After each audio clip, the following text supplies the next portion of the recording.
Panchayat municipal തെരഞ്ഞെടുപ്പിൻ്റെ കൗണ്ടിങ്ങുമായി ബന്ധപ്പെട്ടുകൊണ്ട് office തലത്തിൽ ആർഒ തലത്തിലും നാം മനസ്സിലാക്കിയിരിക്കേണ്ട കാര്യങ്ങളെക്കുറിച്ചാണ് ഇപ്പോൾ പറയുന്നത്.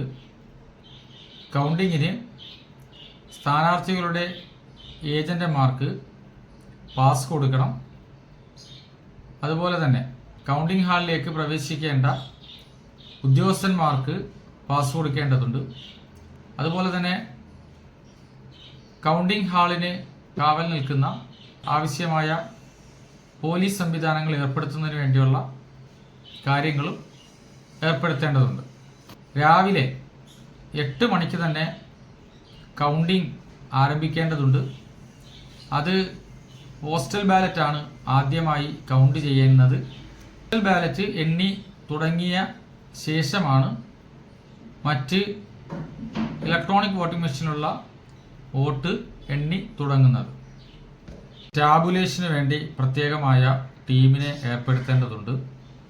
അതുപോലെ തന്നെ ട്രെൻഡ് ഷീറ്റുകൾ ഓൺലൈനിൽ ഡൗൺലോഡ് ചെയ്ത് അതാത് കൗണ്ടിംഗ് ടേബിളുകളിലേക്ക് വിതരണം ചെയ്യേണ്ടതുണ്ട്. കൗണ്ടിങ്ങിന് ശേഷമുള്ള പാക്കിങ്ങിനും സീലിങ്ങിനുമായി പ്രത്യേക ടീമിനെ നിയോഗിച്ചുകൊണ്ട് അത് നിർവഹിക്കേണ്ടതുണ്ട്. കൗണ്ടിംഗ് ഏജന്റുമാർക്കുള്ള പാസ് ഫോം നമ്പർ 12 അപേക്ഷയോടൊപ്പം 2 ഫോട്ടോ ഉൾപ്പെടെ സമർപ്പിക്കുന്നതിനനുസരിച്ച് നമ്പർ N25 പാസ് സ്ഥാനാർത്ഥികളുടെ ഏജന്റുമാർക്ക് നൽകേണ്ടതുണ്ട്. ഓരോ സ്ഥാനാർത്ഥിയുടെയും വോട്ടുകൾ ഒരേ കൗണ്ടിംഗ് ടേബിളിൽ തന്നെ എണ്ണുവാൻ നിശ്ചയിക്കുകയും ഇനി ഒരു സ്ഥാനാർത്ഥിയുടെ വോട്ടുകൾ ഒന്നിലധികം കൗണ്ടിംഗ് ടേബിളിൽ എണ്ണുന്നുണ്ടോ എങ്കിൽ അതിനനുസരിച്ച് ആ സ്ഥാനാർത്ഥിക്ക് അതിനനുസരിച്ച് ഏജന്റന്മാരെ അനുവദിക്കേണ്ടതുമുണ്ട്.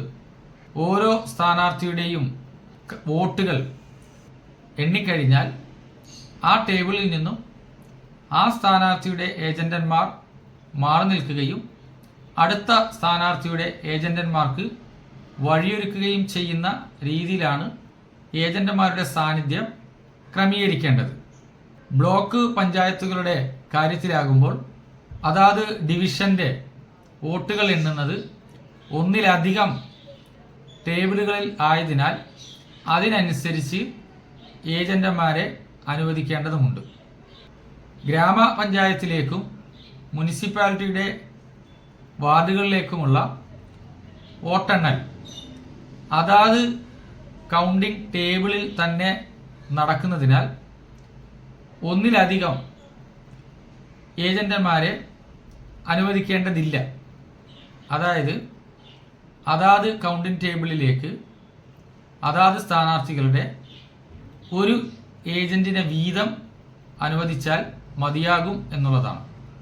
കൗണ്ടിംഗ് ഹാളിൽ ആർക്കൊക്കെ പ്രവേശനം നൽകാം എന്നുള്ളത് നമുക്കറിയാവുന്ന കാര്യമാണ്. സ്ഥാനാർത്ഥികൾക്കും സ്ഥാനാർത്ഥികളുടെ ചീഫ് ഏജന്റിനും സ്ഥാനാർത്ഥികളുടെ കൗണ്ടിംഗ് ടേബിളിലേക്കുള്ള ഏജന്റന്മാർക്കും ഉദ്യോഗസ്ഥന്മാർക്കും ഹാളിൽ പ്രവേശിക്കുന്നതിന് അനുവദിക്കാവുന്നതാണ്. അതേസമയം കൗണ്ടിംഗ് ഹാളിൽ മൊബൈൽ ഫോൺ ഉപയോഗം അനുവദിക്കാൻ പാടില്ല. എന്നാൽ റിട്ടേണിംഗ് ഓഫീസർക്ക് ഹാളിൽ മൊബൈൽ ഫോൺ ഉപയോഗിക്കാവുന്നതാണ്.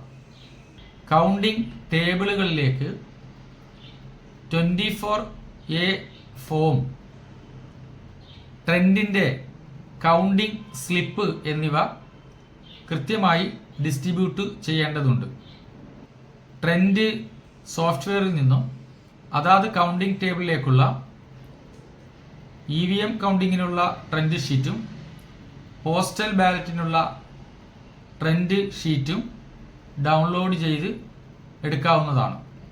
അതാത് കൗണ്ടിംഗ് ടേബിളുകളിൽ അതാത് വാർഡിൻ്റെ വോട്ടുകൾ എണ്ണുന്ന സമയത്ത് അതാത് ട്രെൻഡ് ഷീറ്റുകൾ അല്ലെങ്കിൽ കൗണ്ടിംഗ് സ്ലിപ്പുകൾ ടേബിളുകളിലേക്ക് നൽകുന്നതിനും വോട്ട് രേഖപ്പെടുത്തിയതിന് ശേഷം തിരികെ വാങ്ങുന്നതിനും ഉദ്യോഗസ്ഥന്മാരെ പ്രത്യേകമായി നിയോഗിക്കേണ്ടതുണ്ട്.